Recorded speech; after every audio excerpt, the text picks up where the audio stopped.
Welcome to another JournalNow.com high school football video coaches clipboard edition. I'm Joe Serrera, joined today by Davie County War Eagles head coach Tim Devericks. Tim, thank you so much for taking the time to join us.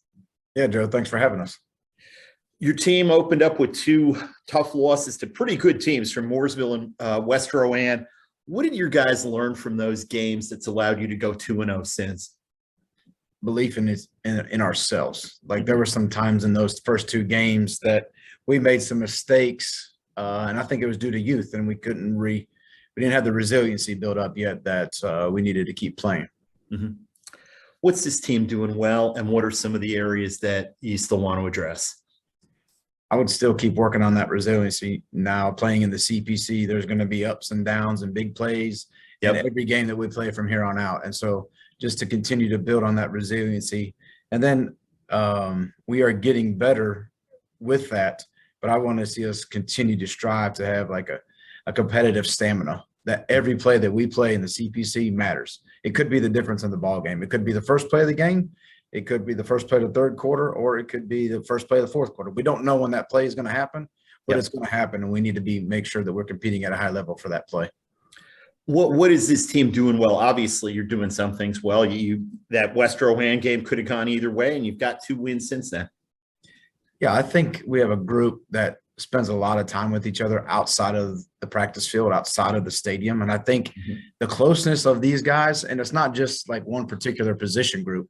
You know, there's linemen going out to eat dinner or lunch or something of that nature with different position groups. And normally when you see guys going out, it's like the receivers go out, the DBs go out. Right.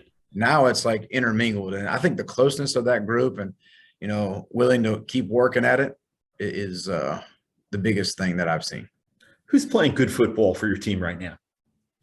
Markel Summers, our running back, is playing really well. And then we have our 2 inside linebackers are playing pretty well right now, and Justin Hayes and Mason Shermer.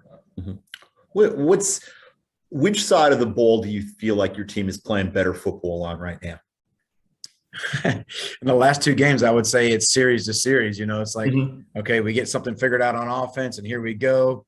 All right. And then we have to patch something over there or fix something or recorrect something. And then the same thing can be said about defense. So I wouldn't say, you know, one side is more advanced than the other. I think we both have things that we're doing really well, and then things that I want to improve on. Yeah, it's still early, only week 2 of the conference schedule, a lot of football still to be played, so that's understandable. This week, you've got an East Forsyth team that presents a lot of challenges. What do you see when you watch that team? Well, everyone obviously sees the talent with the commits they have across the country. The thing that I see is a hungry group of kids. A lot of times when you have a talented team, you know, they just kind of get by on talent, and, you know, but I don't see that with this team. I see a team that's hungry to strive to be the best that they can be. They know they have talent. Right. No secret about that. But they are a hardworking, hungry team that doesn't take any play for granted.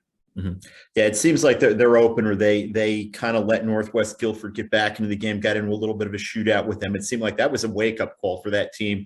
And since then, as you say, the hunger is back. And you know, as you say, they've got a lot of talent. What does your team need to do Friday night to come out of there with a win? We need to try to eliminate as many big plays as possible. We need them to drive the ball, snap it as many times as possible on offense. And on defense, we're trying to do the same thing. We're trying on offense for us to snap it as many times as possible.